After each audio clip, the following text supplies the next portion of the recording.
नमस्कार दोस्तों, स्वागत है आप सभी का एक बार फिर से आपके अपनी YouTube channel quality content studio पर। तो दोस्तों हम पढ़ रहे हैं आधुनिक भारतीय इतिहास को, जिसके अंतर्गत आज हम लोग कवर करने वाले हैं भारतीय राष्ट्रीय आंदोलन से जुड़े इसके गांधीवादी युग से संबंधित पार्ट 2 के संबंध में। हालांकि भारतीय राष्ट्रीय आंदोलन का ये पार्ट 3 है, जिसमें हमने लास्ट के सेशन में गांधीवादी युग से संबंधित एक पार्ट कवर किया है, यानी कि आज का सेशन गांधीवादी युग से संबंधित पार्ट 2 है। लास्ट के सेशन में दोस्तों गांधीवादी चरण के संबंध में हमने महात्मा गांधी की समान जानकारी से लेकर चौरी चौरा कांड तक कवर किया था।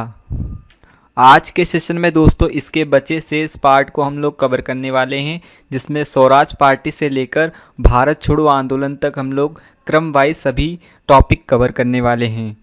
तो चलिए शुरू करते हैं। और अब आइए दोस्तों हम जानते हैं स्वराज पार्टी के संबंध में। स्वराज पार्टी के संबंध में जानने से पहले आइए जानते हैं इसकी पृष्ठभूमि के संबंध में, यानी कि इसकी स्थापना क्यों हुई थी इसके संबंध में। तो मॉन्टेस्क्यू चेम्सफोर्ड सुधार आया था 1919 ईस्वी में। इसके तहत दोस्तों दो महत्वपूर्ण प्रावधान किए गए थे भारत में, जैसे कि केंद्र में द्विसदनीय व्यवस्था लागू की गई थी, यानी कि जो आज हम लोकसभा और राज्यसभा को जानते हैं, ये व्यवस्था 1919 के सुधार के अंतर्गत लाई गई थी। उस समय लोकसभा को केंद्रीय विधानसभा और राज्यसभा को राज्य परिषद के नाम से जाना जाता था, यानी कि केंद्रीय विधानसभा और राज्य परिषद दो सदनीय व्यवस्था केंद्र में लागू की गई और प्रांतों में द्वैत शासन लागू किया गया।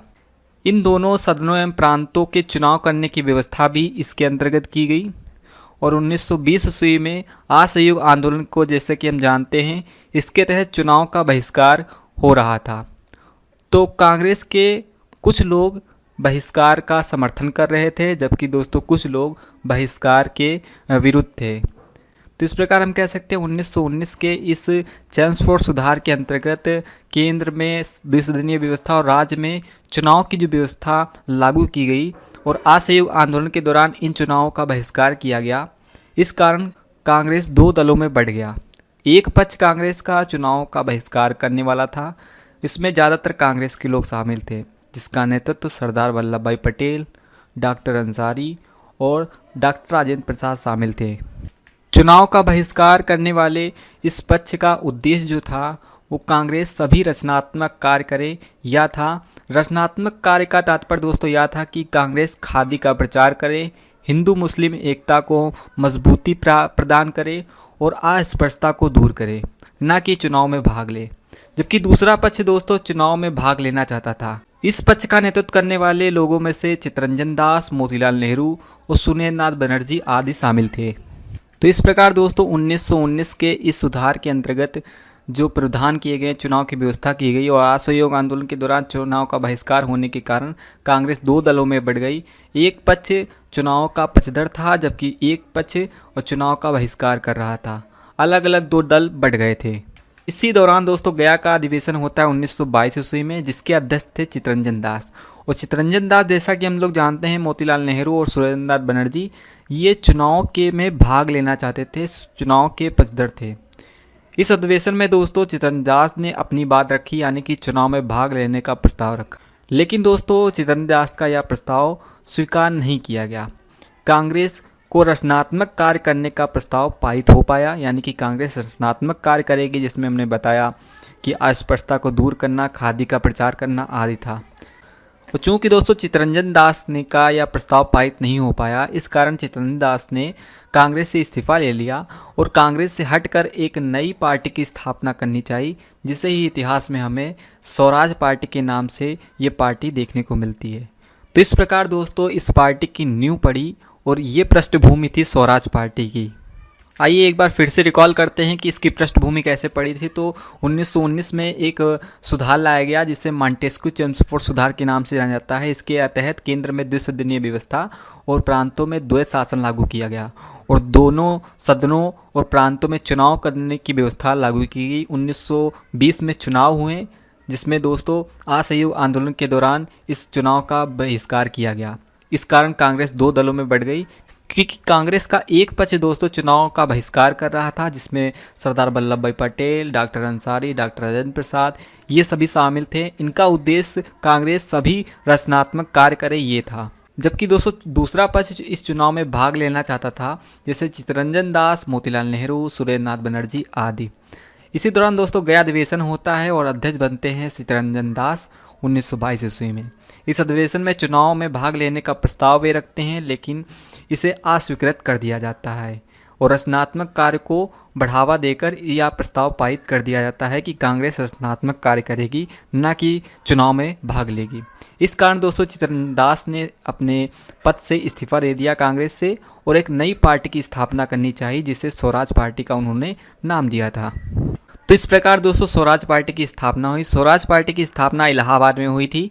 जनवरी 1923 ईस्वी में स्वराज पार्टी की स्थापना हुई थी।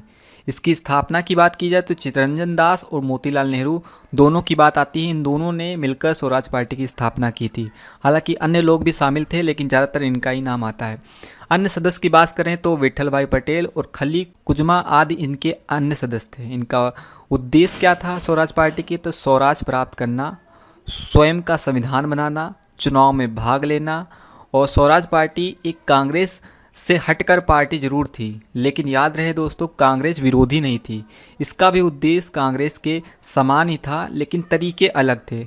स्वराज पार्टी भले ही कांग्रेस पार्टी के विपरीत चुनाव में भाग लेना चाहती थी, लेकिन वो कांग्रेस विरोधी नहीं थी। उसका उद्देश्य कांग्रेस का विरोध करना नहीं था, उसका उद्देश्य स्वराज प्राप्त करना था। लेकिन तरीके दोनों के अलग थे, उद्देश्य एक ही था। स्वराज पार्टी की स्थापना के बाद दोस्तों कांग्रेस का विशेष अधिवेशन होता है 1923 ईस्वी में। दिल्ली में विशेष अधिवेशन होता है कांग्रेस का और इसके अध्यक्ष बनते हैं मौलाना अबुल कलाम आज़ाद। पूछा जा सकता है कि दोस्तों कांग्रेस के सबसे युवा अध्यक्ष कौन थे? तो मौलाना अबुल कलाम आज़ाद थे और सबसे लंबे समय तक अध्यक्ष रहने वाले यही व्यक्ति थे, मौलाना अबुल कलाम आज़ाद। तो इनसे दो प्रकार के क्वेश्चन पूछे जा सकते हैं। इसमें दोस्तों स्वराज पार्टी को चुनाव लड़ने की अनुमति इन्होंने दी थी।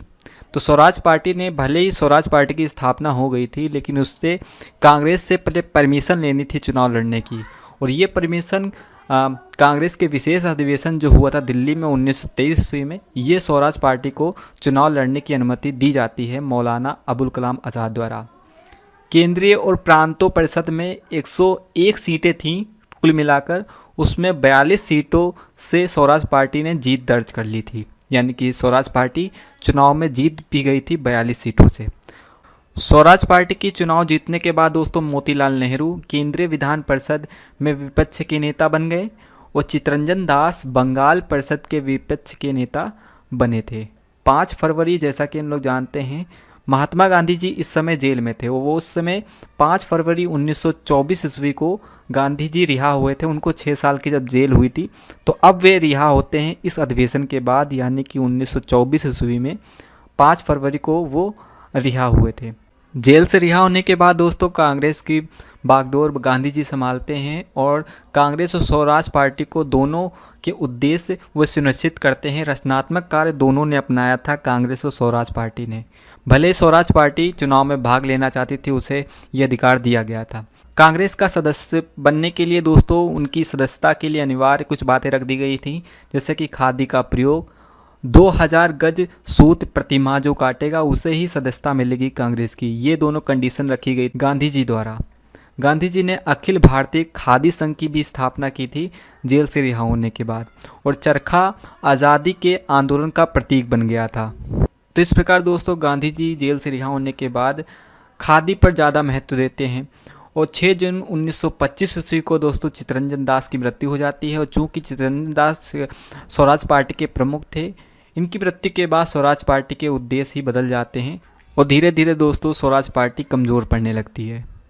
तो इस प्रकार हमने जाना स्वराज पार्टी के पृष्ठभूमि के संबंध में। फिर हमने जाना कि इसकी स्थापना किसने और कब की थी। फिर हमने जाना कांग्रेस के विशेष अधिवेशन 1923 के दिल्ली अधिवेशन के संबंध में, जिसमें चुनाव में भाग लेने के लिए स्वराज पार्टी को अनुमति दी जाती है। और इसमें कुछ महत्वपूर्ण घटनाएं होती हैं, जैसे कि गांधी जी कब रिहा हुए थे, इसके बाद गांधी जी ने स्वराज पार्टी और कांग्रेस के बीच तालमेल कैसे बैठाकर, और लास्ट में हमने जाना कि चित्तरंजन दास की मृत्यु के बाद 1925 के बाद स्वराज पार्टी कमज़ोर पड़ने लगती है। और अब आइए दोस्तों हम जानते हैं साइमन आयोग के संबंध में। साइमन आयोग दोस्तों भारत में आया था 1928 ईस्वी में। साइमन आयोग का गठन हुआ था 8 नवंबर 1927 ईस्वी को। तो दोनों बात याद रखनी कि ये भारत में आया था 1928 ईस्वी में, लेकिन इसका गठन हुआ था 8 नवंबर 1927 ईस्वी को। इसका कारण क्या था? तो दोस्तों मॉन्टेस्क्यू चेम्सफोर्ड सुधार जो पारित हुआ था उसकी जांच करने के लिए ये प्रावधान इसमें पहले से ही कर दिया गया था कि इसकी जांच, जो भी ये सुधार हो रहे हैं इसकी जांच करने के लिए हर 10 साल में एक आयोग गठित किया जाएगा। यानी कि 1919 के इस चेम्सफोर्ड सुधार की जांच करने के लिए एक आयोग गठित होना था 10 साल के अंदर। इसी कारण दोस्तों साइमन आयोग भारत में आया था 1928 ईस्वी में। इसकी जांच के लिए दोस्तों जॉन साइमन की अध्यक्षता में ये आयोग आया था। तो किसकी अध्यक्षता में आया था? जॉन साइमन की अध्यक्षता में आया था। इसी कारण इसे साइमन आयोग का नाम दिया गया था, क्योंकि इसके सभी सदस्य अंग्रेज थे। इस कारण इसका काफ़ी विरोध हुआ था। तो इसका विरोध का कारण यही था कि इसमें सभी सदस्य अंग्रेज थे, इसमें एक भी भारतीय नहीं था। यही कारण है कि इसे वाइट कमीशन भी कहा जाता है, यानी कि श्वेत कमीशन या श्वेत आयोग के नाम से भी इसे जानते हैं, क्योंकि इसमें सभी अंग्रेज थे। इसके सदस्य कौन कौन से थे ये भी एग्जाम में पूछा जा सकता है। तो जॉन साइमन जो इसके अध्यक्ष थे वो लिबरल पार्टी से थे, और 4 अन्य सदस्य थे जो कंजर्वेटिव पार्टी के थे, और 2 सदस्य दोस्तों लेबर पार्टी के थे, जिसमें क्लीमेंट इटली भी इसमें शामिल थे। क्लीमेंट इटली आगे हम पढ़ेंगे कि भारत की आज़ादी के समय ये पीएम बनते हैं। तो दोस्तों इसमें ब्रिटेन में जो एक्टिव पार्टियां थीं, लिबरल, कंजर्वेटिव और लेबर पार्टी, इन सभी पार्टियों के सदस्य इसमें शामिल थे। चूँकि दोस्तों हम लोग जानते हैं कि इस आयोग में सभी अंग्रेज शामिल थे, इस कारण इसका काफ़ी विरोध हुआ था। तो मद्रास अधिवेशन 1927 ईस्वी में इसके विरोध का प्रस्ताव पारित किया गया था कांग्रेस के द्वारा। यानी कि इसका विरोध करना है, ये प्रस्ताव पारित किस में हुआ था? तो मद्रास अधिवेशन 1927 में। मुस्लिम लीग ने भी इसका काफ़ी विरोध किया था, और 3 फरवरी 1928 ईस्वी को ये बम्बई में पहली बार भारत में आता है। तो 3 फरवरी को 1928 को ये भारत में आता है बम्बई में, और इसका कड़ा विरोध भी होता है। और इसमें विरोध में कई लोगों ने भाग लिया था, अलग अलग क्षेत्र में इसका विरोध होता है। जैसे कि लखनऊ में इसका विरोध का नेतृत्व किया था जवाहरलाल नेहरू और गोविंद वल्लभ पंत ने। कलकत्ता में इसका विरोध हुआ था जिसका नेतृत्व किया था सुभाष चंद्र बोस ने, और लाहौर में इसका विरोध का नेतृत्व किया था लाला लाजपत राय ने। लाहौर में ये कमीशन आया था दोस्तों 30 अक्टूबर 1928 को। तो 30 अक्टूबर 1928 को लाहौर में जब ये कमीशन आया था तो इसका विरोध किया था लाला लाजपत राय ने। इस कारण दोस्तों इस विरोध के कारण लाजपत राय पर लाठी चार्ज कर दी गई थी सैंडर्स के आदेश पर। और 17 नवंबर 1928 को दोस्तों लाला लाजपत राय की लाठी चार्ज होने के कारण लाठी से वो घायल हो गए थे गंभीर रूप से। इस कारण दोस्तों 17 नवंबर 1928 को इस कारण ही उनकी मृत्यु भी हो जाती है। दिसंबर 1928 ईस्वी को सैंडर्स की हत्या कर दी जाती है, यानी कि लाला लाजपत राय की मृत्यु का बदला ले लिया जाता है। यूनियनिस्ट पार्टी पंजाब की, जस्टिस पार्टी मद्रास की, और डिप्रेस क्लास एसोसिएशन जिसके हेड थे BR अम्बेडकर, इन लोगों ने साइमन आयोग का विरोध नहीं किया था। साइमन आयोग ने अपनी रिपोर्ट प्रस्तुत की थी, जो भी ये करने आया था इसकी रिपोर्ट इसने प्रस्तुत की थी 22 मई 1930 ईस्वी को। तो इस प्रकार दोस्तों साइमन आयोग में के संबंध में हमने जाना कि इसका गठन कब हुआ था। तो 8 नवंबर 1927 ईस्वी को।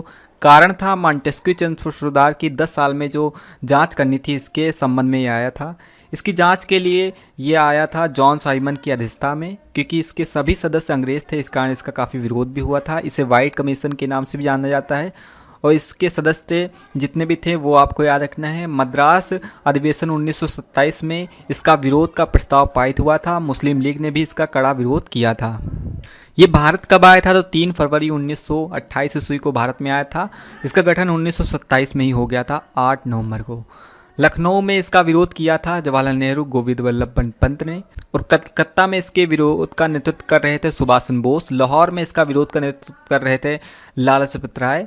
और 30 अक्टूबर को ही 1928 ईस्वी को इस विरोध के कारण लाजपत राय पर लाठी चार्ज कर दी जाती है, जिस कारण उनकी मृत्यु भी हो जाती है 17 नवंबर 1928 को। साइमन आयोग का विरोध किसने नहीं किया था? पंजाब की, जस्टिस पार्टी मद्रास की, डिप्रेस क्लास एसोसिएशन आदि ने इसका विरोध नहीं किया था। साइमन आयोग ने अपनी रिपोर्ट प्रस्तुत की थी 22 मई 1930 ईस्वी को। और अब आइए दोस्तों में जानते हैं नेहरू रिपोर्ट के संबंध में। इससे पहले आइए जानते हैं इसकी पृष्ठभूमि के संबंध में, यानी कि नेहरू रिपोर्ट क्यों प्रस्तुत की गई थी। तो जैसा कि हम लोग जानते हैं कि 1928 ईस्वी में साइमन आयोग आया था और इसका कड़ा विरोध भी भारत में किया गया था। इसका विरोध का जवाब देते हुए दोस्तों भारतीय सचिव लॉर्ड बर्कनहेड ने कहा कि आप सिर्फ विरोध करना चाहते हैं। भारतीयों को चुनौती देते हुए कहा कि अगर भारतीय सर्वसहमति से एक संविधान बनाते हैं तो सरकार उस पर विचार करेगी। और इस लॉर्ड बर्कनहेड के इस कथन पर ही दोस्तों विचार करते हुए 8 सदस्यों की एक समिति बनाई जाती है संविधान बनाने के लिए, जिसके अध्यक्ष थे मोतीलाल नेहरू। मोतीलाल नेहरू ने दोस्तों नेहरू रिपोर्ट प्रस्तुत की थी। ये आप याद रखिएगा, नेहरू रिपोर्ट देख के आप जवाहरलाल नेहरू को टिक कर सकते हैं। हालांकि ये रिपोर्ट प्रस्तुत की थी मोतीलाल नेहरू, उनके पिताजी ने। तो ये प्रस्तुत कब की गई थी? तो मोतीलाल नेहरू ने नेहरू रिपोर्ट प्रस्तुत की थी 10 अगस्त 1928 ईस्वी को ये रिपोर्ट प्रस्तुत हुई थी। तो ये डेट भी याद रखनी है। नेहरू रिपोर्ट को दोस्तों भारतीय संविधान का ब्लूप्रिंट कहा जाता है। एक तरह से ये संविधान की प्रस्तावना थी जो प्रस्तुत की गई थी मोतीलाल नेहरू के द्वारा। अब आइए दोस्तों में जानते हैं कि इस नेहरू रिपोर्ट में क्या रखा गया था, इसमें कौन कौन सी बातें शामिल की गई थी। तो मोतीलाल नेहरू ने दोस्तों भारतीयों को डोमिनियन स्टेटस देने की मांग की गई थी, यानी कि अधिराज देने की बात की गई थी। पृथक निर्वाचन को समाप्त करने की मांग की थी। अंतरिम अपीलीय न्यायालय यानी कि सुप्रीम कोर्ट जैसी न्यायालय की स्थापना की मांग की थी। मौलिक अधिकार की मांग की थी। लेकिन दूसरी ओर मोहम्मद अली जिन्ना ने दोस्तों अपनी 14 सूत्रीय कार्यक्रम रिपोर्ट भी प्रस्तुत की थी, यानी कि इन्होंने अलग अपनी मांगे रखी और मोतीलाल नेहरू ने अपनी नेहरू रिपोर्ट में कुछ अलग रखा। जबकि दोस्तों कंडीशन ये थी कि भारतीय सर्वसहमति से संविधान बनाना चाहते हैं तो उस पर सरकार विचार करेगी। लेकिन यहाँ पर तो नेहरू की यानी मोतीलाल नेहरू की कुछ और मांग थी और मोहम्मद अली जिन्ना की अलग मांग थी। इस प्रकार दोनों के बीच सर्वसहमति नहीं बन पाई थी। मोतीलाल नेहरू और अली जिन्ना के मध्य सहमति नहीं बनने के कारण यानी सहमति न होने के कारण नेहरू रिपोर्ट को भी मंजूरी नहीं दी गई। तो इस प्रकार दोस्तों नेहरू रिपोर्ट में आपने याद रखना है कि ये नेहरू रिपोर्ट कब प्रस्तुत की गई थी, किस कारण से प्रस्तुत की गई थी, बर्कनहेड ने क्या कहा था, और इसमें 8 सदस्य की एक समिति बनाई गई थी जिसके अध्यक्ष मोतीलाल नेहरू थे। नेहरू रिपोर्ट कब प्रस्तुत की गई थी इसके संबंध में भी एग्जाम में पूछा जा सकता है। इसे संविधान का ब्लूप्रिंट कहा जाता है। इसमें कौन कौन सी बातें रखी गई थी ये सभी बातें याद रखनी है। इसी क्रम में दोस्तों दिसंबर 1929 ईस्वी में यानी कि नेहरू रिपोर्ट प्रस्तुत होने के बाद लाहौर अधिवेशन होता है 1929 ईस्वी में, जिसके अध्यक्ष बनते हैं जवाहरलाल नेहरू। पहले गांधी जी को इसका अध्यक्ष बनाने की बात रखी गई थी, लेकिन बाद में जवाहरलाल नेहरू इसके अध्यक्ष बने थे। चूँकि जवाहरलाल नेहरू दोस्तों नेहरू रिपोर्ट यानी कि अपने पिताजी की जो रिपोर्ट थी उसमें अधिराज देने की मांग की गई थी, उसके ये विरुद्ध थे, क्योंकि वे पूर्ण स्वराज चाहते थे। वे पूरी तरह स्वतंत्रता चाहते थे जवाहरलाल नेहरू, ना कि अधिराज की। इस अधिवेशन में दोस्तों कई प्रावधान किए गए थे जो एग्जाम में पूछे जा सकते हैं। जैसे कि इस अधिवेशन में कांग्रेस का लक्ष्य पूर्ण स्वराज रखा गया था। तो कि कांग्रेस के किस अधिवेशन में कांग्रेस का लक्ष्य पूर्ण स्वराज रखा गया था? तो लाहौर अधिवेशन 1929 ईस्वी में जो दिसंबर में हुआ था। इसके अलावा 26 जनवरी को स्वतंत्रता दिवस मनाने का निर्णय लिया गया था। हालांकि वर्तमान में स्वतंत्रता दिवस मनाया जाता है 15 अगस्त को, लेकिन इस अधिवेशन में 26 जनवरी को स्वतंत्रता दिवस मनाने का निर्णय लिया गया था। और दोस्तों 26 जनवरी 1930 ईस्वी को स्वतंत्रता दिवस मनाया भी गया पहली बार, और तिरंगा झंडा भी लहराया गया। तो पहली बार स्वतंत्रता दिवस कब मनाया गया था? 30 जनवरी 1926 ईस्वी को। समाजवादी गणराज्य का भी विचार इस अधिवेशन में रखा था जवाहरलाल नेहरू ने, और सविनय अवज्ञा आंदोलन के प्रस्ताव को भी मंजूरी दे दी गई थी इस लाहौर अधिवेशन 1929 में। तो इसमें कई प्रकार के प्रावधान हुए थे जो एग्जाम में पूछे जा सकते हैं, सभी आपको याद रखने हैं। और अब आइए दोस्तों जानते हैं सविनय अवज्ञा आंदोलन के संबंध में। सविनय अवज्ञा आंदोलन का दोस्तों तात्पर्य था कि अवज्ञा का मतलब होता है कि आज्ञा ना मानना। तो इस आंदोलन का मुख्य उद्देश्य यह था कि सरकार के बनाए गए नियमों का पालन नहीं करना है, ना ही उनकी किसी प्रकार की आज्ञा माननी है। तो यानी कि एक प्रकार से इनका बहिष्कार करना है। इनके द्वारा जो कानून बनाए जाते हैं अवैध कानून, उनका बहिष्कार करना है। तो इसकी पृष्ठभूमि को समझने का प्रयास करते हैं कि ये आंदोलन क्यों चलाया गया था।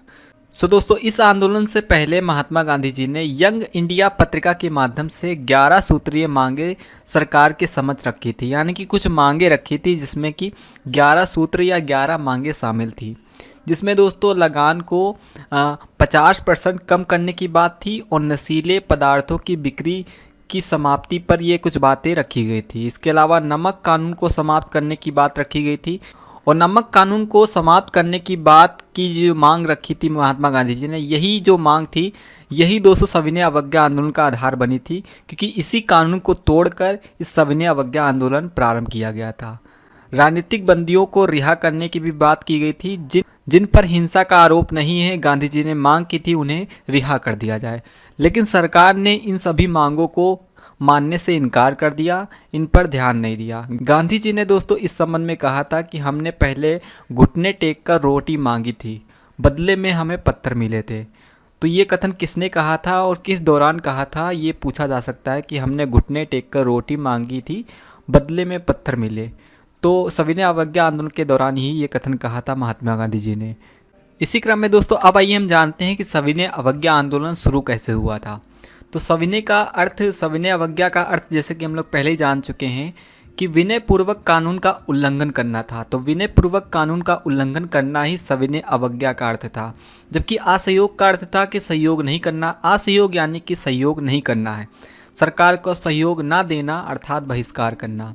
इसकी शुरुआत के संबंध में देखें तो दोस्तों 12 मार्च 1930 ईस्वी को गांधी जी अपने 78 अनुयायियों के साथ, अपने 78 यात्रियों के साथ साबरमती आश्रम से डांडी तक का सफ़र पूरा करते हैं और 6 अप्रैल को दोस्तों ये डांडी पहुंचते हैं, यानी कि साबरमती से डांडी की यात्रा करते हैं। 12 मार्च को ये यात्रा शुरू होती है और ख़त्म होती है 6 अप्रैल को ये डांडी पहुंच जाते हैं।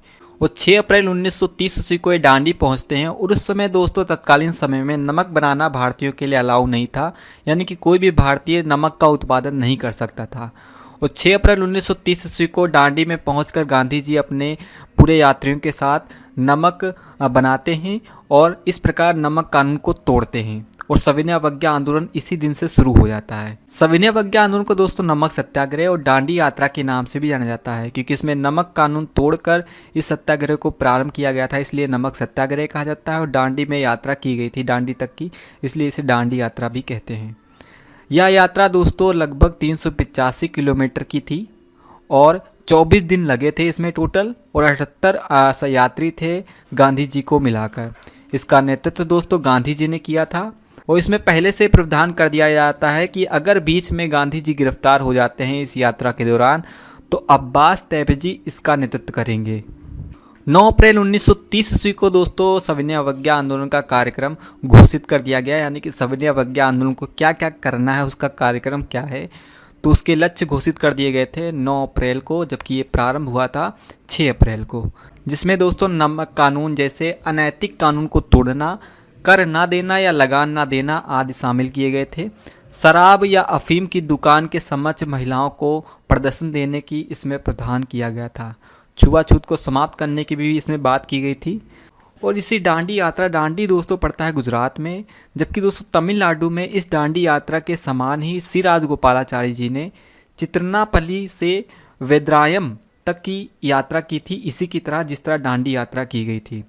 तो ये भी एग्जाम में पूछा जा सकता है कि तमिलनाडु में डांडी यात्रा की तरह किसने डांडी यात्रा की थी, तो श्री राजगोपालाचारी के नेतृत्व में हुई थी और ये चित्रनापल्ली और वेद्रायम के मध्य हुई थी।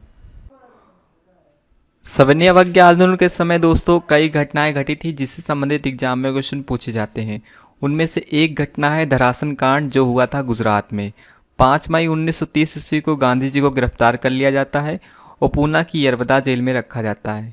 जैसा कि हम लोग जानते हैं कि डांडी मार्च के दौरान ये तय किया गया था, गांधी जी जब गिरफ्तार होंगे तब अब्बास तैयबजी को सविनय अवज्ञा आंदोलन का नेतृत्व करना होगा, लेकिन अब्बास तैयबजी को भी गिरफ्तार कर लिया जाता है उसी समय जिस समय गांधी जी गिरफ्तार होते हैं। इसके बाद दोस्तों आंदोलन का नेतृत्व कौन करेगा, तो सरोजिनी नायडू। उसके बाद जब गांधी जी और अब्बास तैयबजी गिरफ्तार हो जाते हैं तो सरोजिनी नायडू इसका नेतृत्व करती हैं। इसी दौरान दोस्तों सरोजिनी नायडू ने लगभग 2000 सत्याग्रहियों के साथ एक धरासन सत्याग्रह किया था और धरासन नमक डिपो पर प्रदर्शन किया था, जिसके बाद इस प्रदर्शनकारियों पर लाठीचार्ज की कर दी गई और सरोजिनी नायडू को गिरफ्तार कर लिया गया और सरोजिनी नायडू को भी दोस्तों पूना की यरवदा जेल में बंद कर दिया गया। इसके बाद दोस्तों पहली बार विनोबा भावे, जिन्हें विनायक नरहरि भावे के नाम से भी जाना जाता है, ये दोस्तों सविनय अवज्ञा आंदोलन में पहली बार शामिल हुए। इन्हें दोस्तों भारत का राष्ट्रीय अध्यापक कहा जाता है और महात्मा गांधी जी के आध्यात्मिक उत्तराधिकारी भी कहा जाता है। तो दोस्तों पूछा जा सकता है कि भारत का राष्ट्रीय अध्यापक किससे कहते हैं, तो विनोबा भावे को। और महात्मा गांधी जी के आध्यात्मिक उत्तराधिकारी भी किसे कहा जाता है, तो विनोबा भावे को। ये सविनय अवज्ञा आंदोलन के समय धरासन कांड के बाद इस सविनय अवज्ञा आंदोलन में शामिल हुए थे। और जब दोस्तों गांधी जी को गिरफ्तार कर लिया गया, उसके बाद ही दोस्तों जानकी वल्लभ बोस ने राय बहादुर की उपाधि जो अंग्रेजों के द्वारा इनको दी गई थी वो उन्होंने लौटा दी थी। मदन मोहन मालवीय जी ने केंद्रीय विधानसभा से इस्तीफा दे दिया और वीजी पटेल ने भी दोस्तों केंद्रीय विधान परिषद के अध्यक्ष के पद से इस्तीफा दे दिया। तो धरासन कांड या सविनय अवज्ञा आंदोलन के समय जब गांधी जी को गिरफ्तार किया, तब किन लोगों ने कौन कौन सा पद त्यागा, इसके संबंध में भी एग्जाम में क्वेश्चन पूछा जा सकता है। इसी क्रम में दोस्तों लाल कुर्ती आंदोलन चलाया जाता है। लाल कुर्ती आंदोलन चलाते हैं यानी कि इनके संस्थापक कौन थे, तो खान अब्दुल गफ्फार खां। इनसे संबंधित दोस्तों इनके अन्य नाम से संबंधित एग्जाम में कई तरह का क्वेश्चन पूछा जाता है, जैसे कि सीमांत गांधी किसे कहा जाता है, तो खान अब्दुल गफ्फार खां को। फ्रंटियर गांधी भी इन्हें कहते हैं, सरहिंद गांधी भी इन्हें कहा जाता है, बादशाह खां, बच्चा खां, फ़क़-ए-अफ़गान और बड़ा क्षमाशील, ये कई नाम हैं खान अब्दुल गफ्फार खां के जो एग्जाम में पूछे जा सकते हैं, जिसमें सबसे महत्वपूर्ण है सीमांत गांधी किसे कहा जाता है या फिर फ्रंटियर गांधी किसे कहा जाता है। ये कई बार एग्जाम में पूछा गया है। अब आइए दोस्तों हम लोग जानते हैं कि लाल कुर्ती आंदोलन की पृष्ठभूमि कैसे पड़ी थी, यानी कि आंदोलन क्यों चलाया गया था। दोस्तों लाल कुर्ती आंदोलन के संबंध में देखें तो खान अब्दुल गफ्फार खान ने सर्वप्रथम एक पख्तून नामक अखबार चलाया था जो पाश्तो अफ़गान भाषा में प्रचारित हुआ था। बाद में इसे 10 रोज़ा का नाम दिया गया था, यानी कि खान अब्दुल गफ्फार खान ने एक अखबार चलाया था जिसका नाम था पख्तून, जो पाश्तो भाषा में था। इसे बाद में 10 रोज़ा नाम दिया गया। इसके अलावा दोस्तों इन्होंने खुदाई खिदमत खान नामक एक संगठन बनाया था। इसका मतलब होता था ईश्वर के सेवक। तो खुदाई खिदमत खान संगठन की स्थापना किसने की थी, तो खान अब्दुल गफ्फार खान ने। कब की थी, तो 1929 ईस्वी में इसकी स्थापना हुई थी। और खुदाई खिदमत खार के संगठन के लोग ही दोस्तों सविनय अवज्ञा आंदोलन में भाग लेते हैं। चूँकि इनके सभी सदस्य लाल कुर्ती पहनते थे, इस कारण इसे लाल कुर्ती आंदोलन कहा जाता है। तो इस प्रकार हम कह सकते हैं कि लाल कुर्ती आंदोलन ने सविनय अवज्ञा आंदोलन में भाग लिया था और इसे सहयोग प्रदान किया था। इसके बाद खान अब्दुल गफ्फार खां को गिरफ्तार कर लिया जाता है और पेशावर में इनकी गिरफ्तारी पर, यानी खान अब्दुल गफ्फार की गिरफ्तारी पर एक जनसभा घटित होती है जो इसका विरोध करती है, यानी कि इनके गिरफ्तारी का विरोध किया जाता है पेशावर में। और इस जनसभा में दोस्तों कैप्टन रॉकी नामक अधिकारी के द्वारा गढ़वाली रेजिमेंट के सैनिकों को इस जनसभा पर गोली चलाने के आदेश दिए जाते हैं। इस गढ़वाली रेजिमेंट के सैनिकों का उस समय नेतृत्व कर रहे थे वीर चंद्र सिंह। इन्होंने दोस्तों उनका आदेश मानने से इनकार कर दिया था, यानी कि इस जनसभा पर गोली चलाने से इनकार कर दिया था। तब बाद में अन्य अंग्रेजों के द्वारा इन सभा पर गोलियां भी चलाई जाती और कई लोग मारे जाते हैं। और चूंकि वीर चंद्र सिंह ने दोस्तों इस जनसभा पर गोली चलाने से इनकार कर दिया था, इस कारण इन्हें आजीवन कारावास भी हो जाता है। लाल कुर्ती आंदोलन के बाद दोस्तों इसी क्रम में एक जियात रंग आंदोलन भी होता है। जियात रंग आंदोलन ने भी सविनय अवज्ञा आंदोलन में भाग लिया था। इसका नेतृत्व किसने किया था, तो यदुनांग और उनकी चचेरी बहन थी जिनका नाम था रानी गिडालू। रानी गिडालू को दोस्तों रानी की उपाधि दी थी जवाहरलाल नेहरू ने। इस आंदोलन में इस सविनय अवज्ञा आंदोलन ने भाग लिया और 1931 में दोस्तों यदुनांग को गिरफ्तार करके फांसी दे दी गई थी, चूँकि उन्होंने सविनय अवज्ञा आंदोलन में अपना आंदोलन चलाया था, जियात रंग आंदोलन। इसके बाद जियात रंग आंदोलन का नेतृत्व करती हैं उनकी चचेरी बहन यानी कि रानी गिडालू। इसी क्रम में दोस्तों देख लेते हैं सविनय अवज्ञा आंदोलन में महत्वपूर्ण महिलाओं का कौन कौन सी महिलाएं थी जिनका योगदान था। तो सरोजिनी नायडू का योगदान था जो धरासन कांड में शामिल थी। रानी गिडालू अभी हमने पढ़ा जियात रंग आंदोलन में शामिल थी। और इसके अलावा कमला और कृष्णा आदि ये भी शामिल थी। इस आंदोलन में दोस्तों जमनालाल बजाज, बिरला और जैसे उद्योगपतियों ने भी भाग लिया था। चलिए दोस्तों सविनय अवज्ञा आंदोलन को एक बार फिर से रिकॉल कर लेते हैं। तो इसकी पृष्ठभूमि कैसे पड़ी थी, तो इस आंदोलन से पहले दोस्तों महात्मा गांधी जी ने यंग इंडिया नामक पत्रिका के माध्यम से अपनी 11 सूत्री मांगे सरकार के समक्ष रखी थी, जिसमें 50% लगान कम करने की बात थी, नशीले पदार्थ की बिक्री को समाप्त करने की बात थी, नमक कानून को समाप्त करने की बात थी और राजनीतिक बंदियों को रिहा करने की बात थी जिन पर हिंसा का आरोप नहीं था। लेकिन सरकार ने इन सब मांगों को मानने से इनकार कर दिया। तब गांधी जी ने दोस्तों कहा कि हमने घुटने टेक कर रोटी मांगी थी, बदले में हमें पत्थर मिले। इस क्रम में गांधी जी एक आंदोलन शुरू करते हैं जिसे सविनय अवज्ञा आंदोलन का नाम दिया जाता है। सविनय अवज्ञा आंदोलन की शुरुआत की बात करें तो इसके अर्थ सबसे पहले समझ लेते हैं। सविनय अवज्ञा का अर्थ होता है विनय पूर्वक कानून का उल्लंघन करना, जबकि असहयोग का अर्थ होता था सरकार को सहयोग न देना अर्थात बहिष्कार करना। इसकी शुरुआत दोस्तों एक यात्रा से की जाती है। 12 मार्च 1930 को यह यात्रा शुरू होती है साबरमती से और 6 अप्रैल 1930 को ये यात्रा डांडी पहुंच जाती है। और 6 अप्रैल को ही दोस्तों डांडी में नमक कानून को तोड़कर सविनय अवज्ञा आंदोलन की शुरुआत होती है। तो सविनय अवज्ञा आंदोलन की शुरुआत हुई थी 6 अप्रैल को, इसलिए इसे नमक सत्याग्रह भी कहा जाता है और डांडी यात्रा के नाम से भी जाना जाता है। इस यात्रा में दोस्तों 78 यात्री थे और 24 दिन का समय लगा था और 385 किलोमीटर की लगभग ये यात्रा थी। इसका नेतृत्व गांधी जी ने किया था। अगर बीच में गांधी जी को गिरफ्तार कर लिया जाता है तो अब्बास तैयबजी सविनय अवज्ञा आंदोलन का नेतृत्व करेंगे, ये बात कही गई थी। 9 अप्रैल 1930 ईस्वी को सविनय अवज्ञा आंदोलन का कार्यक्रम घोषित किया गया, जिसमें नमक कानून जैसे अनैतिक कानून को तोड़ना, कर या लगान न देना आदि बातें की गई थी। इसके अलावा कहा गया था कि शराब और अफीम की दुकानों के समक्ष महिलाएं प्रदर्शन करेंगी और छुआछूत को समाप्त करने की भी बात कही गई थी। तमिलनाडु में श्री राजगोपालाचारी ने इसी डांडी यात्रा की तरह ही चित्रन्नापल्ली से विद्रायम तक एक यात्रा की थी।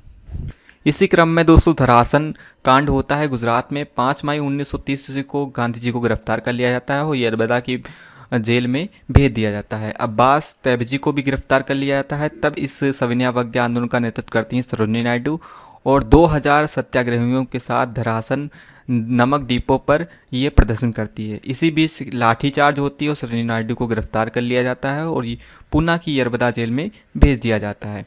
इसी के बाद दोस्तों पहली बार विनोबा भावे, विनायक नरहरि भावे सविनय अवज्ञा आंदोलन में शामिल होते हैं। इन्हें भारत का राष्ट्रीय अध्यापक और महात्मा गांधी जी के आध्यात्मिक उत्तराधिकारी भी कहा जाता है। इसी दौरान दोस्तों जानकी वल्लभ बोस ने राय बहादुर की उपाधि लौटा दी थी अंग्रेजों को और मदन मोहन मालवीय ने केंद्रीय विधानसभा से इस्तीफा दे दिया था। वीजी पटेल ने केंद्रीय विधान परिषद के अध्यक्ष के पद से इस्तीफा दे दिया था। इसी क्रम में लाल कुर्ती आंदोलन होता है जिसका संस्थापक थे खान अब्दुल गफ्फार खां, जिन्हें सीमांत गांधी, फ्रंटियर गांधी, सरहिंद गांधी, बादशाह खां, बच्चा खां और फ़ख-ए-अफ़गान और बड़ा समासील कहा जाता है। लाल कुर्ती आंदोलन की पृष्ठभूमि देखें तो खान अब्दुल गफ्फार खान ने एक पख्तून नामक अखबार चलाया था पाश्तो भाषा में, जिसे आगे बाद में 10 रोज़ा का नाम से प्रकाशित किया गया था। खुदाई खिदमत खान नामक एक संगठन की स्थापना की थी इन्होंने 1929 ईस्वी में। यही संगठन आगे चलकर सविनय अवज्ञा आंदोलन में भाग लेता है। चूँकि इस संगठन के सभी सदस्य लाल कुर्ती पहनते थे, इसलिए इस संगठन का नाम आगे चलकर लाल कुर्ती आंदोलन रखा गया था। बाद में खान अब्दुल गफ्फार खां को गिरफ्तार कर लिया जाता है और पेशावर में इनकी गिरफ्तारी पर एक जनसभा गठित करके इसका विरोध होता है और वीर चंद्र सिंह के नेतृत्व में एक गढ़वाली रेजिमेंट के सैनिकों ने इन जनसभा पर गोली चलाने से इनकार कर दिया जाता है। ये आदेश दिया जाता है जो गोली चलाने का कैप्टन रॉकेट के द्वारा। बाद में अन्य अंग्रेजों के द्वारा इस जनसभा पर गोलियां चलाई जाती हैं और बाद में वीर चंद्र सिंह को आजीवन कारावास भी दे दिया जाता है क्योंकि उन्होंने जनसभा पर गोली चलाने से इनकार कर दिया था। इसी क्रम में एक जियात रंग आंदोलन होता है जिसका नेतृत्व किया था यदुनांग और उनकी चचेरी बहन रानी गिडालू ने। रानी गिडालू को रानी की उपाधि जवाहरलाल नेहरू ने दी थी। इस आंदोलन ने भी सविनय अवज्ञा आंदोलन में भाग लिया था। 1931 से यदुनांग को गिरफ्तार कर फांसी दे दी जाती है। बाद में इसका नेतृत्व करती है रानी गिडालू। सविनय अवज्ञा आंदोलन में महत्वपूर्ण महिलाओं का योगदान देखें तो सरोजिनी नायडू, रानी गिडालू, कमला और कृष्णा आदि थीं और जमनालाल बजाज और बिरला आदि उद्योगपतियों ने भी इसमें भाग लिया था। इसी क्रम में दोस्तों आइए जानते हैं प्रथम गोलमेज सम्मेलन के संबंध में। ये प्रारंभ होता है नवंबर 1930 ईस्वी को और 1931 ईस्वी को ये समाप्त होता है। सेंट जेम्स पैलेस में आयोजित होता है। इसका कारण क्या था तो साइमन रिपोर्ट पर विचार करने के लिए प्रथम गोलमेज सम्मेलन बुलाया जाता है। उस समय ब्रिटिश सम्राट थे जॉर्ज पंचम और ब्रिटिश प्रधानमंत्री थे रेमजे मैकडोनाल्ड। वायसराय थे भारत के लॉर्ड इरविन। इस सम्मेलन में दोस्तों कई लोगों ने भाग लिया था। इससे संबंधित एग्जाम में क्वेश्चन पूछा जा सकता है, जैसे कि पूछा जा सकता है कि प्रथम गोलमेज सम्मेलन में कितनी देसी रियासतों ने भाग लिया था, तो 16 देसी रियासतों ने भाग लिया था। उदारवादी दल से कौन शामिल था, तो तेज बहादुर सप्रू और चमन लाल सीतलवाड़। मुस्लिम लीग से इसमें कौन शामिल हुआ था, तो मोहम्मद अली जिन्ना, मोहम्मद शफी और आगा खां। हिंदू महासभा से शामिल हुए थे वीएस मुंजे और एमआर जयकर। सिख समुदाय से शामिल थे सरदार संपूर्ण सिंह और Sardar Ujjwal Singh. The depress class association से शामिल थे बीआर अम्बेडकर और ईसाई संगठन से शामिल थे केटी पाल। और महिलाएं कुछ शामिल थीं जिनके नाम भी एग्जाम में पूछे जा सकते हैं, ये इंपॉर्टेंट है, जहां आरा शहनवाज, श्रीमती राधा बाई सुब्रायन, ये दोनों महिलाएं भी शामिल थीं। प्रथम गोलमेज सम्मेलन के प्रावधान या मांगे क्या थीं, तो अखिल भारतीय संघ बनाने की इसमें बात की गई, वयस्क मताधिकार, महिलाओं के लिए आरक्षण आदि प्रावधान किए गए थे, लेकिन इसमें सभी भारतीयों की सहमति नहीं बन पाई और अंत में यह सम्मेलन असफल रहा था। तो प्रथम गोलमेज सम्मेलन के कुछ ये फैक्ट हैं जो आपको याद रखने की प्रारंभ कब हुआ था, कारण क्या था, उस समय ब्रिटिश सम्राट या ब्रिटिश प्रधानमंत्री कौन था, वायसराय कौन था, इसमें कितनी देसी रियासतों ने भाग लिया था, मुस्लिम लीग से कौन शामिल हुआ था, द डिप्रेस क्लास एसोसिएशन से कौन शामिल हुआ था, हिंदू महासभा से कौन शामिल हुआ था और महिलाएं कौन कौन सी इसमें शामिल हुई थी। इसी क्रम में दोस्तों आइए जानते हैं गांधी इरविन समझौते के संबंध में। ये समझौता कब हुआ था, तो 5 मार्च 1931 ईस्वी को ये समझौता होता है, जो कि प्रथम गोलमेज सम्मेलन असफल रहा था। इस कारण दोस्तों लॉर्ड इरविन चाहते थे कि कांग्रेस सम्मेलन में भाग ले, अर्थात गोलमेज सम्मेलन में भाग ले। इस कारण दोस्तों गांधी जी को रिहा कर दिया गया कुछ समझौता करने के लिए। गांधी जी उस समय जेल में ही थे, तो जेल से रिहा करके 5 मार्च 1931 ईस्वी को गांधी और इरविन के बीच एक समझौता हुआ, जिसे गांधी इरविन समझौता कहा जाता है। और अब आइए दोस्तों में जानते हैं कि गांधी इरविन समझौते में कौन कौन सी मांगे रखी गई थी। तो इनमें 2 प्रकार की मांगे रखी गई थी, एक गांधी जी के द्वारा और दूसरी सरकार के द्वारा। तो गांधी जी की मांग थी कि नमक बनाने पर छूट हो, लेकिन दोस्तों अंग्रेजों के द्वारा व्यापार करने पर छूट नहीं दी गई थी। जब्त की गई संपत्तियां वापस करेंगे, आंदोलन के दौरान अध्यादेश वापस लेंगे, जिन लोगों ने नौकरियां या त्यागपत्र दिए हैं उनको पुनः नौकरियां दी जाए और सभी राजनीतिक बंदियों को रिहा किया जाए जो हिंसा के आरोपी नहीं हैं। सरकार की मांगे थी कि सविनय अवज्ञा आंदोलन वापस लिया जाए, ब्रिटेन की वस्तुएं और सेवाओं का बहिष्कार ना करें, कांग्रेस पुलिस कार्रवाई की निष्पक्ष जांच की मांग ना करे और द्वितीय गोलमेज सम्मेलन में कांग्रेस भाग ले। ये सब सरकार की मांग थी और ये थी गांधी जी की मांग। इसी क्रम में दोस्तों आइए जानते हैं द्वितीय गोलमेज सम्मेलन के संबंध में। द्वितीय गोलमेज सम्मेलन चलता है दोस्तों 7 सितंबर 1931 ईस्वी से लेकर 1 दिसंबर 1931 ईस्वी तक। उस समय ब्रिटिश सम्राट थे जॉर्ज पंचम और ब्रिटिश प्रधानमंत्री थे रैमजे मैकडोनाल्ड। भारत के वायसराय दोस्तों चेंज हो जाते हैं। लॉर्ड विलिंगटन भारत के वायसराय थे द्वितीय गोलमेज सम्मेलन के समय। प्रथम के समय लॉर्ड इरविन थे। भारतीय सचिव सैमुअल होर थे उस समय। और इसमें कौन कौन सदस्य शामिल हुए थे, मोहम्मद अली जिन्ना, बीआर अम्बेडकर। महिलाएं थी जहां आरा शहनाज और श्रीमती राधाबाई, ये भी प्रथम गोलमेज सम्मेलन में उस समय भाग ली थी और बीआर अम्बेडकर जिन्ना ने भी भाग लिया था। नए सदस्य कौन इसमें शामिल हुए थे, सरोजिनी नायडू, मदन मोहन मालवीय जी और गांधी जी इसमें पहली बार शामिल हुए थे। तो यहाँ से एक क्वेश्चन दोस्तों पूछा जा सकता है कि किस गोलमेज सम्मेलन में पहली बार गांधी जी शामिल हुए थे, तो द्वितीय गोलमेज सम्मेलन में। जैसा कि दोस्तों हम लोग जानते हैं कि इस सम्मेलन के दौरान यानी कि द्वितीय गोलमेज सम्मेलन के दौरान भारत के वायसराय बदल गए थे। भारत के वायसराय थे उस समय दोस्तों लॉर्ड वेलिंगटन और इससे पहले गांधी इरविन समझौता हुआ था। उस समय दोस्तों भारत के वायसराय इरविन यानी कि लॉर्ड इरविन थे और जो दोस्तों वेलिंगटन थे ये इरविन के विपरीत भारत के प्रति विचार रखते थे। अब आइए दोस्तों हम जानते हैं द्वितीय गोलमेज सम्मेलन में कौन कौन से प्रावधान हुए थे। तो इसमें भी दोस्तों अखिल भारतीय संघ बनाने की बात कही गई थी, वयस्क मताधिकार की बात की गई थी, महिलाओं को आरक्षण देने की बात की गई थी। और इसी सम्मेलन में दोस्तों द्वितीय गोलमेज सम्मेलन में बीआर अम्बेडकर जी ने अनुसूचित जाति के लिए पृथक निर्वाचन की मांग की थी। मोहम्मद अली जिन्ना ने भी दोस्तों अपनी 14 सूत्रीय मांग इसमें रखी थी। लेकिन महात्मा गांधी जी ने जो बीआर अम्बेडकर की मांग थी अनुसूचित जाति के लिए एक पृथक निर्वाचक मंडल या निर्वाचन की बात जो कही गई थी, उसका महात्मा जी ने विरोध किया था। इसलिए आपसी मतभेद हो जाने के कारण द्वितीय गोल सम्मेलन भी दोस्तों असफल रहा, यानी कि इसमें भी कुछ ठोस कदम नहीं उठाए गए। तब दोस्तों रेमजे मैकडोनाल्ड का अंतिम फैसला ही मान्य हुआ और चूंकि दोस्तों ये सम्मेलन भी असफल रहा, इसमें भी गांधी जी की कोई मांगे नहीं मानी गई। इस कारण दोस्तों भारत आकर पुनः गांधी जी 28 दिसंबर 1932 ईस्वी में सविनय अवज्ञा आंदोलन पुनः शुरू करते हैं। तो सविनय अवज्ञा आंदोलन पुनः कब शुरू हुआ था? तो 28 दिसंबर 1932 को ये पुनः शुरू होता है और कुछ समय बाद ही दोस्तों गांधी जी को पुनः गिरफ्तार करके यरवदा जेल में भेज दिया जाता है और मई 1934 ईस्वी में दोस्तों गांधी जी ने सविनय अवज्ञा आंदोलन वापस ले लिया था। तो इस प्रकार दोस्तों गांधी इरविन समझौते के बारे में हमने जाना कि 5 मार्च 1931 ईस्वी को गांधी जी और लॉर्ड इरविन के बीच एक समझौता हुआ था, जिसके समझौते की कुछ ये शर्तें रखी गई थी और इस समझौते के बाद ही दोस्तों द्वितीय गोलमेज सम्मेलन होता है 7 दिसंबर 1931 ईस्वी में, जो चलता है 1 दिसंबर 1931 तक। इस समय दोस्तों भारत के वायसराय बदल गए थे और इस समय दोस्तों भारत के वायसराय लॉर्ड वेलिंगटन थे और भारतीय सचिव सैमुअल होर थे। और चूँकि दोस्तों जैसा कि हम लोग जानते हैं गांधी इरविन समझौता द्वितीय गोलमेज सम्मेलन होने के लिए ही रखा गया था और चूँकि इस समय भारत के वायसराय बदल जाते हैं, इस कारण गांधी जी और वेलिंगटन के विचारों में मतभेद होने के कारण दोस्तों ये द्वितीय गोलमेज सम्मेलन भी सफल नहीं हो पाया था। और अब आई दोस्तों हम जानते हैं सांप्रदायिक अवार्ड यानी कि कम्युनल अवार्ड के संबंध में। सांप्रदायिक अवार्ड की घोषणा दोस्तों की गई थी कब?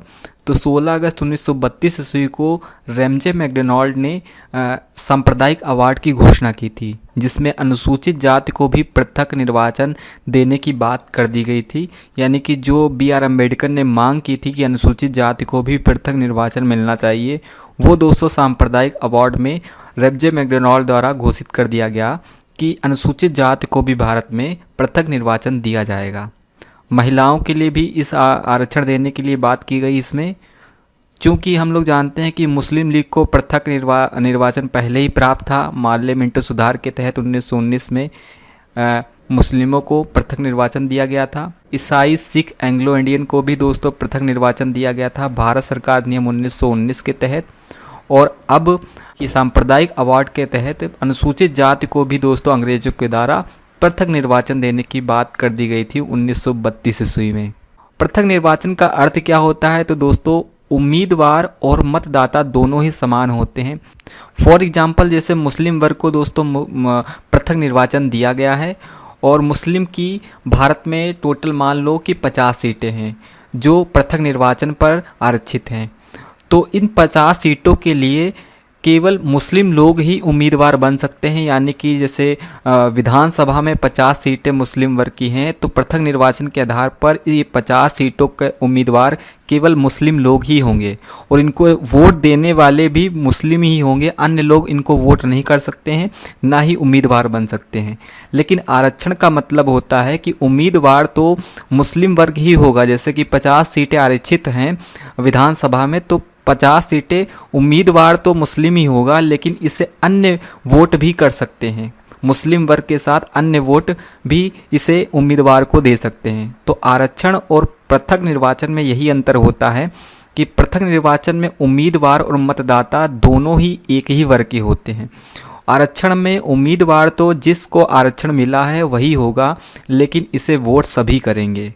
दोस्तों सांप्रदायिक अवार्ड में आपको इतना याद रखना है कि सांप्रदायिक अवार्ड की घोषणा किसने और कब की थी।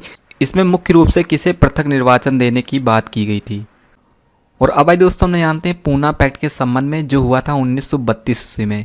जैसा कि हम लोग जानते हैं कि इससे पहले सांप्रदायिक अवार्ड की घोषणा हुई थी, जिसके तहत अनुसूचित जाति को पृथक निर्वाचन दिया गया था। इस कारण दोस्तों चूंकि हम लोग जानते हैं कि पृथक निर्वाचन के विरुद्ध थे गांधी जी, और इस समय गांधी जी जेल में बंद थे, और गांधी जी ने दोस्तों इसे हटाने के लिए यानी पृथक निर्वाचन को हटाने के लिए यरबदा जेल में ही आमरण अनशन शुरू कर दिया था। यानी कि भूख हड़ताल उन्होंने शुरू कर दी थी। कब की थी ये एग्जाम में पूछा जा सकता है। तो 20 सितंबर 1932 ईस्वी को इन्होंने हड़ताल शुरू की थी, और इसलिए अम्बेडकर जी ने दोस्तों दबाव में आकर 24 सितंबर 1932 ईस्वी को गांधी जी से पूना पैक्ट किया था। तो पूना पैक्ट कब हुआ था? तो 24 सितंबर को हुआ था 1932 में, और 20 सितंबर को 1932 ईस्वी को दोस्तों आमरण अनशन शुरू किया था गांधी जी ने। पूना पैक्ट में दोस्तों बी आर अम्बेडकर और मदन मोहन मालवीय जी के हस्ताक्षर हुए थे। यहाँ से आपको कन्फ्यूजन हो सकती है कि पूना पैक्ट तो हुआ था गांधी जी और अंबेडकर के मध्य, लेकिन इसमें हस्ताक्षर करते हैं अंबेडकर जी और मदन मोहन मालवीय जी। तो यहाँ पर याद रखना है, मदन मोहन मालवीय जी ने गांधी जी की तरफ से अंबेडकर जी के साथ ये समझौता किया था। इसमें हस्ताक्षर दो लोगों के हुए थे, बी आर अम्बेडकर और मदन मोहन मालवीय जी। ये एग्जाम में पूछा जा सकता है। चूँकि दोस्तों यह समझौता या फिर एक्ट पूना की यरबदा जेल में हुआ था, इस कारण इसे पूना पैक्ट कहते हैं और यरबदा पैक्ट भी इसे कहा जाता है। इसके तहत अनुसूचित जाति को जो पृथक निर्वाचन की प्रक्रिया की गई थी सांप्रदायिक घोषणा के तहत, वो वापस ले ली गई, यानी कि बी आर अम्बेडकर ने इसे वापस ले लिया था पूना पैक्ट के तहत। इसके तहत अनुसूचित जाति के पृथक निर्वाचन की प्रक्रिया तो वापस ले ली गई। यहाँ पर याद रहे दोस्तों, अनुसूचित जाति से तात्पर्य दलित वर्ग से है। दलित वर्ग में अन्य जातियाँ भी आती हैं, उनको भी आरक्षण दिया गया था। तो इसमें पृथक निर्वाचन समाप्त करके इनको आरक्षण दिया गया था। अनुसूचित जाति के लिए या फिर कहें दलित वर्ग के लिए दोस्तों, प्रांतों में जो 71 सीटें थी उनको बढ़ाकर 148 सीटें आरक्षित कर दी गई। यानी कि इसमें केवल 148 सीटों पर केवल दलित वर्ग के लोग ही प्रतिनिधि बन सकते हैं, उम्मीदवार बन सकते हैं। केंद्र में 18% सीटें आरक्षित कर दी गई दलितों के लिए और सरकारी नौकरियों में भी आरक्षण दिया गया था। प्रांतों में शिक्षा बजट में भी अनुसूचित जाति यानी दलितों के लिए कुछ अंश आरक्षित किया गया था। सो दोस्तों, पूना पैक्ट में कुछ बातें याद रखनी है, जैसे कि पूना पैक्ट कब संपन्न हुआ था। 24 सितंबर 1932 ईस्वी को आमरण अनशन किया गया था गांधी जी के द्वारा। 20 सितंबर 1932 ईस्वी को ये समझौता गांधी जी और अंबेडकर के मध्य हुआ था, लेकिन इसमें हस्ताक्षर हुए थे अंबेडकर जी और मदन मोहन मालवीय जी के। चूँकि ये पूना पैक्ट पूना की यरबदा जेल में हुआ था, इसलिए इसे पूना पैक्ट कहा जाता है और यरबदा पैक्ट भी कहा जाता है। इसके तहत अनुसूचित जाति या दलितों के लिए पृथक निर्वाचन की प्रक्रिया वापस ले ली गई, लेकिन उन्हें आरक्षण दिया गया था। प्रांतों में 71 से 148 सीटें उनके लिए आरक्षित कर दी गई और केंद्र में 18% सीटें आरक्षित कर दी गई थी। इसके अलावा दोस्तों, सरकारी नौकरियों में भी आरक्षण मिला था उनको और प्रांतों में भी शिक्षा बजट में अनुसूचित जाति के लिए कुछ अंश आरक्षित किया गया था। चलिए दोस्तों, अब आइए हम जानते हैं तृतीय गोलमेज सम्मेलन के संबंध में। तृतीय गोलमेज सम्मेलन हुआ था 17 नवंबर 1932 ईस्वी को और 24 दिसंबर 1932 ईस्वी को ये समाप्त होता है। उस समय वायसराय थे लॉर्ड वेलिंगटन और सचिव थे सैमुअल होर। जैसे कि हम लोग द्वितीय गोलमेज सम्मेलन के दौरान भी यही वायसराय थे और सचिव भी यही थे। और सदस्य कौन थे? तो बी आर अम्बेडकर जी। याद रहे दोस्तों, बी आर अम्बेडकर ऐसे व्यक्ति हैं जिन्होंने तृतीय यानी कि 3 गोलमेज सम्मेलन में तीनों में भाग लिया था। तो यहाँ से दोस्तों 2 प्रकार क्वेश्चन पूछे जा सकते हैं, एक तो बी आर अम्बेडकर के बारे में और एक महात्मा गांधी जी के बारे में। महात्मा गांधी जी ने केवल द्वितीय गोलमेज सम्मेलन में भाग लिया था और बी आर अम्बेडकर ने तीनों गोलमेज सम्मेलन में भाग लिया था। इसमें कांग्रेस और मुस्लिम लीग ने भी भाग नहीं लिया था। तो याद रहे दोस्तों, कांग्रेस ने और मुस्लिम लीग ने तृतीय गोलमेज सम्मेलन में भाग नहीं लिया था। इसमें ब्रिटिश सरकार ने श्वेत पत्र जारी किया था। इन सभी गोलमेज सम्मेलन के प्रधानों का अंतिम निष्कर्ष निकालकर दोस्तों एक रिपोर्ट प्रस्तुत की गई। यही रिपोर्ट आगे चलकर 1935 के भारत सरकार अधिनियम के रूप में प्रस्तुत की जाती है। यानी कि भारत सरकार अधिनियम 1935 1933 के गोलमेज सम्मेलन का जो प्रधान का अंतिम निष्कर्ष था, उसी के आधार पर ये रिपोर्ट तैयार की गई थी। सो दोस्तों, गोलमेज सम्मेलन में इसके ये प्रारंभ कब हुआ, समाप्त कब हुआ, उस समय भारत का वायसराय और सचिव कौन था और अंबेडकर जी इसमें शामिल हुए थे, ये बातें याद रखनी है। और अब दोस्तों हम जानते हैं अगस्त प्रस्ताव के संबंध में।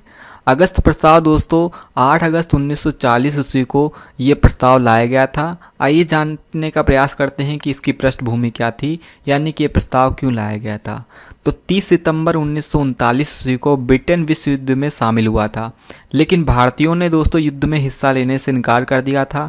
गांधी जी ने भी दोस्तों युद्ध में शामिल होने के लिए कुछ शर्तें रखी थी, अर्थात भारतीयों को युद्ध में शामिल करवाने के लिए अंग्रेजों से कुछ शर्तें रखी थी। अंतरिम राष्ट्रीय सरकार का गठन किया जाए, ये बात कही गई थी। भारतीय संविधान की मांग की गई थी, लेकिन दोस्तों मुस्लिम लीग ने इसके विपरीत इस संविधान की मांग का विरोध किया। इस कारण दोस्तों गांधी जी और मुस्लिम लीग के बीच मतभेद होने के कारण गांधी जी की कोई भी बात सरकार के द्वारा नहीं मानी गई और कांग्रेस ने दोस्तों इस कारण 8 प्रांतों से इस्तीफा दे दिया। इस्तीफ़ा कब दिया था, ये एग्जाम में पूछा जा सकता है। तो 22 अक्टूबर 1939 ईस्वी को दोस्तों कांग्रेस ने इस्तीफ़ा दे दिया था, क्योंकि गांधी जी की या कांग्रेस की मांग यहाँ पर नहीं मानी गई थी।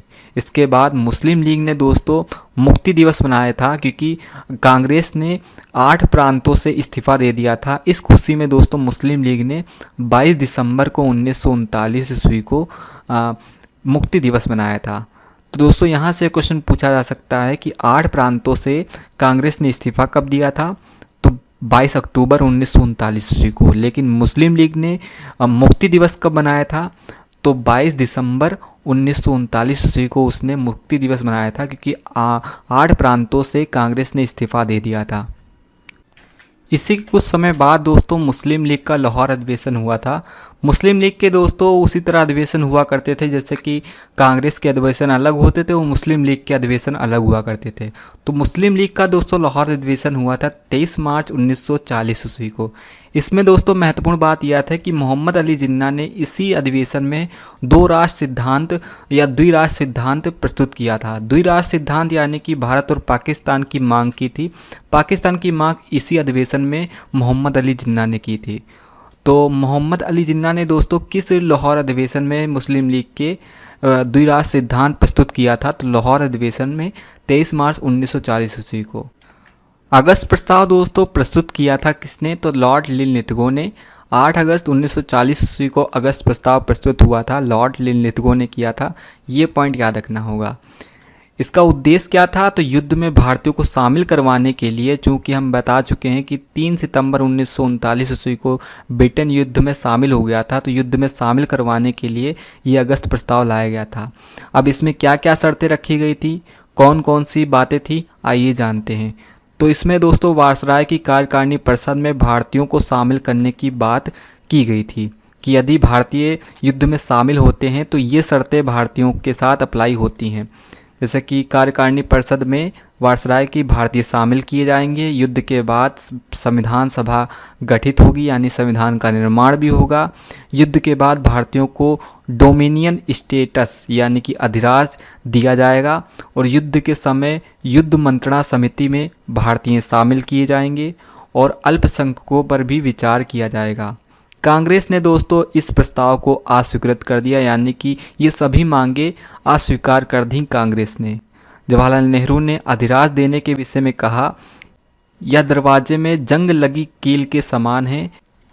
और मुस्लिम लीग ने भी दोस्तों इस प्रस्ताव को अस्वीकृत कर दिया था, क्योंकि मुस्लिम लीग ने पहले भी द्विराष्ट्र यानी पाकिस्तान की मांग की थी, लेकिन इस अगस्त प्रस्ताव में उसका कहीं जिक्र नहीं था। इसलिए मुस्लिम लीग ने भी इसे अस्वीकृत कर दिया था, क्योंकि वो पृथक राज्य की मांग कर रही थी।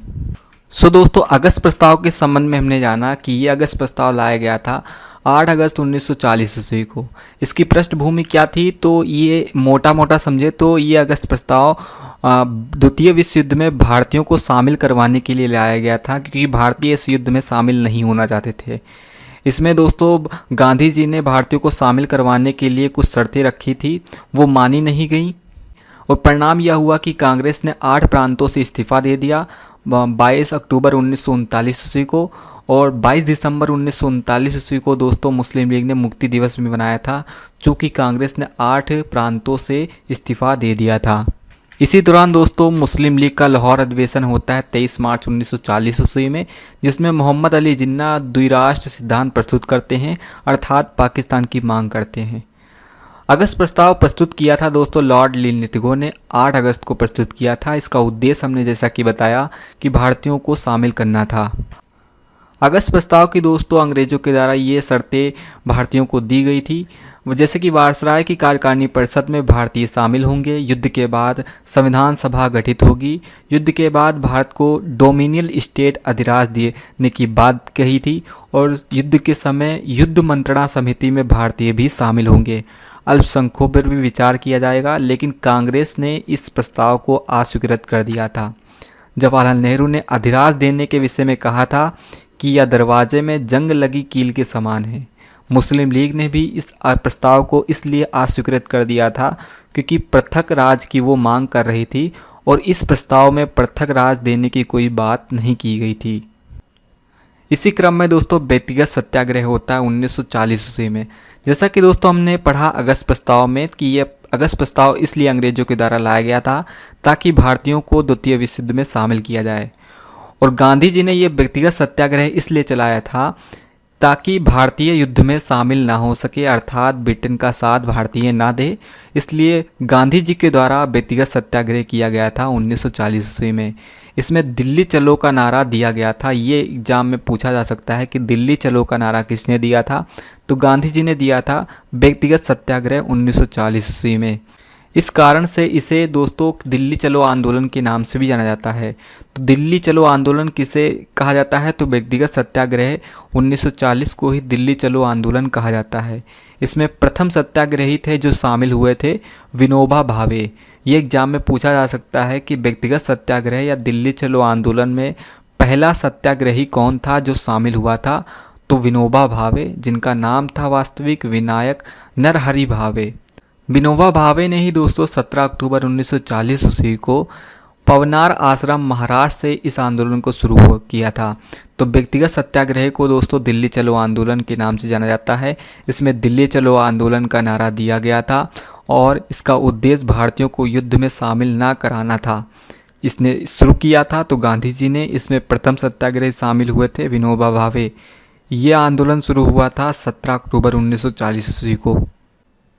इसी क्रम में दोस्तों अब आइए हम जानते हैं क्रिप्स मिशन के संबंध में जो अंग्रेजों के द्वारा भेजा गया था 1942 ईस्वी में।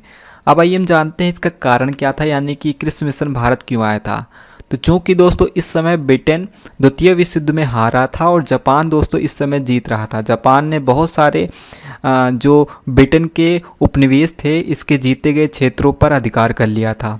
तब इसमें भारतीयों को शामिल करवाने के लिए या करने के लिए या मिशन कुछ वादे लेकर भारत आया था। कहें तो भारतीयों को शामिल करवाने के लिए ही क्रिप्स मिशन भारत भेजा गया था 1942 ईस्वी में। जिस प्रकार हमने अगस्त प्रस्ताव के संबंध में जाना कि 8 अगस्त 1940 ईस्वी को अगस्त प्रस्ताव भी इसी के संबंध में आया था। इसके अलावा दोस्तों व्यक्तिगत सत्याग्रह जो गांधी जी के द्वारा किया गया था वो भी द्वितीय विश्व युद्ध में जो भारतीयों को शामिल कराने या न कराने से था। और क्रिप्स मिशन भी दोस्तों द्वितीय विश्व युद्ध में भारतीयों को शामिल करवाने के विषय में ही लाया गया था। तो इस प्रकार सभी घटनाओं को आप याद रखेंगे कि कौन सी घटना किस कारण से हुई थी और कौन सा मिशन किस कारण से आया था। तो इस प्रकार आप लिंक करके याद कर सकते हैं। सो इस प्रकार दोस्तों हमने जाना कि क्रिप्स मिशन का कारण क्या था, ये बात क्यों आया था। ब्रिटिश प्रधानमंत्री दोस्तों इस समय थे विंस्टन चर्चिल। ये एग्जाम में पूछा जा सकता है कि क्रिप्स मिशन जब भारत आया था तो ब्रिटिश प्रधानमंत्री कौन थे, तो विंस्टन चर्चिल थे। इन्होंने ही दोस्तों क्रिप्स मिशन की घोषणा की थी। कब की थी ये एग्जाम में पूछा जा सकता है। तो 11 मार्च 1942 ईस्वी को इन्होंने क्रिप्स मिशन की घोषणा की थी और स्टेफर्ड क्रिप्स की अध्यक्षता में क्रिप्स मिशन भारत आया था। कब आया था ये एग्जाम में पूछा जा सकता है। 22 मार्च 1942 ईस्वी को ये क्रिप्स मिशन भारत आया था। और चूंकि दोस्तों स्टेफर्ड क्रिप्स की अध्यक्षता में भारत आया था इसलिए इसका नाम क्रिप्स मिशन रखा गया था। और स्टेफर्ड क्रिप्स ने दोस्तों अपनी इस मिशन का प्रस्ताव रखने से पहले, यानी कि अपने वादे सुनाने से पहले, गांधी जी से पहले मुलाकात की थी 27 मार्च 1942 ईस्वी को। और ये प्रस्ताव रखा गया था 30 मार्च 1942 ईस्वी को।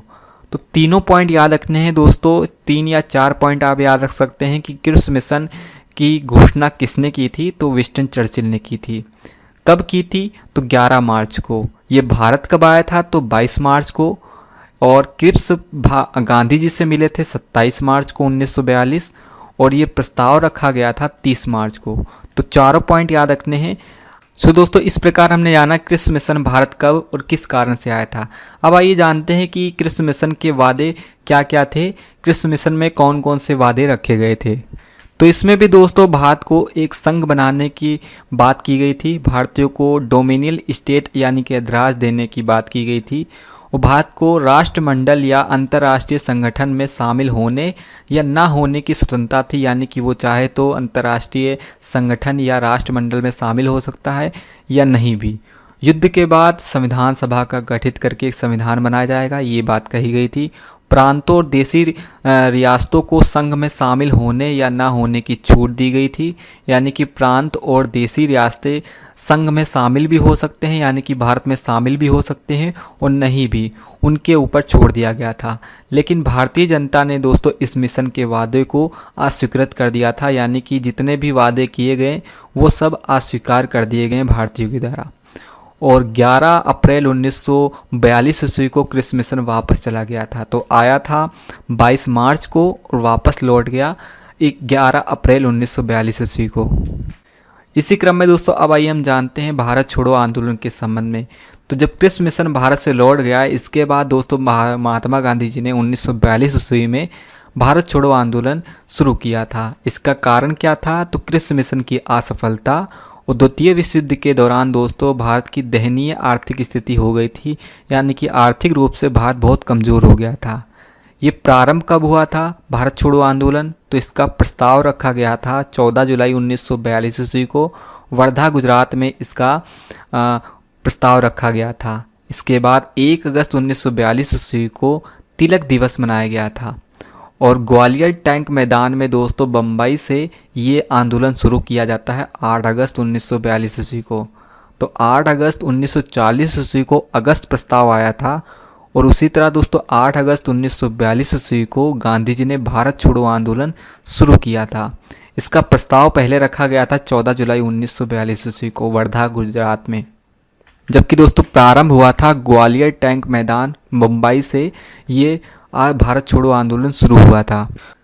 अब आइए दोस्तों जानते हैं भारत छोड़ो आंदोलन के उद्देश्य के संबंध में। तो गांधी जी ने दोस्तों इस आंदोलन को प्रारंभ करने से पहले भारतीयों के साथ कुछ शर्तें की कि कोई भी सरकारी नौकरी नहीं छोड़ेगा, सेना भारतीयों पर गोली नहीं चलाएगी, छात्र पढ़ाई तभी छोड़ें यदि आज़ादी तक वो कायम रह सकें। तो ये कुछ कंडीशन रखी गई थी इसमें, और इसमें करो या मरो का नारा दिया गया गांधी जी के द्वारा। ऑपरेशन जीरो आवर नामक एक नियम के तहत भारतीयों को गिरफ्तार करना स्टार्ट किया। तो 8 अगस्त को ये आंदोलन प्रारंभ हुआ, 9 अगस्त को ही दोस्तों ऑपरेशन जीरो आवर लगाया गया, जिसके तहत दोस्तों आंदोलनकारियों को नज़रबंद कर जेल में डाल दिया गया। कांग्रेस को अवैध संस्था घोषित कर दिया गया और सबकी संपत्ति जब्त कर ली गई जो भी इस आंदोलन में शामिल था।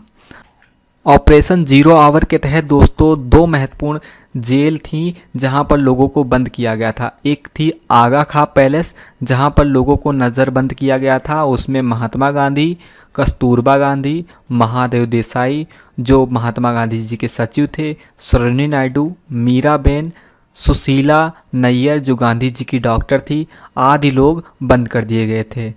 और इसी जेल में दोस्तों कहा जाता है कि कस्तूरबा गांधी और महादेव देसाई जो गांधी जी के सचिव थे, इसी जेल में दोस्तों उनकी मृत्यु हो जाती है। और 9 फरवरी 1943 ईस्वी को दोस्तों महात्मा गांधी जी इस दिन का आमरण अनशन भी इस दौरान वे करते हैं। 6 मई 1944 ईस्वी को दोस्तों गांधी जी को रिहा कर दिया जाता है, जबकि दोस्तों अबुल कलाम आज़ाद को बाकुंडा जेल बंगाल में नज़रबंद किया गया था। राजेंद्र प्रसाद जी को बांकीपुर जेल पटना में नज़रबंद किया गया। जवाहरलाल नेहरू को अहमदनगर दुर्ग में नज़रबंद किया गया था। और इसी जेल में दोस्तों कहा जाता है कि जवाहरलाल नेहरू ने भारत एक खोज नामक पुस्तक लिखी थी। तो डिस्कवरी ऑफ इंडिया नामक पुस्तक किसकी है? तो जवाहरलाल नेहरू ने। इन्होंने अहमदनगर दुर्ग में यह पुस्तक लिखी थी जब ये जेल में नज़रबंद किए गए थे। बाद में इन्हें अल्मोड़ा जेल में भेज दिया गया था, यानी कि जवाहरलाल नेहरू को पहले अहमदनगर दुर्ग में रखा गया, बाद में अल्मोड़ा जेल में शिफ्ट कर दिया गया था। इसके बाद भारतीय जनता ने दोस्तों भारत छोड़ो आंदोलन का नेतृत्व किया था, क्योंकि सभी नेता इसमें गिरफ्तार कर लिए गए थे। ऑपरेशन जीरो आवर के तहत दोस्तों सभी नेताओं को गिरफ्तार करने के बाद ही उसी दिन 9 अगस्त 1942 ईस्वी को काकोरी कांड स्मृति दिवस लोगों के द्वारा भारतीय जनता के द्वारा मनाया गया था। तो काकोरी कांड स्मृति दिवस कब मनाया गया था? तो 9 अगस्त 1942 ईस्वी को। और 9 अगस्त 1942 ईस्वी को दोस्तों अरुणा आसफ अली ने ग्वालियर टैंक मैदान में तिरंगा झंडा फहराया था और झंडा फहराव आंदोलन सभा की ये अध्यक्षता भी बनी थी। कहा जाता है कि दोस्तों 11 छात्रों ने पटना सचिवालय में झंडा फहराया था। इनमें 11 में से 7 छात्रों ने अपनी शहादत भी दे दी थी, यानी कि इन पर गोलियां भी चला दी गई थी, जिस कारण दोस्तों 11 में से 7 छात्र मारे गए थे। वहीं पर दोस्तों उनकी याद में शहीद स्मारक भी आज भी वहां पर मौजूद है। शहीद स्मारक पटना इन्हीं छात्रों की याद में बनवाया गया था। 9 अगस्त 1942 ईस्वी को दोस्तों लाल बहादुर शास्त्री ने मरो नहीं तो मारो का नारा दिया था। इसके बाद ये आंदोलन दोस्तों हिंसक हो गया था। 19 अगस्त 1942 ईस्वी को लाल बहादुर शास्त्री को भी गिरफ्तार कर लिया गया था।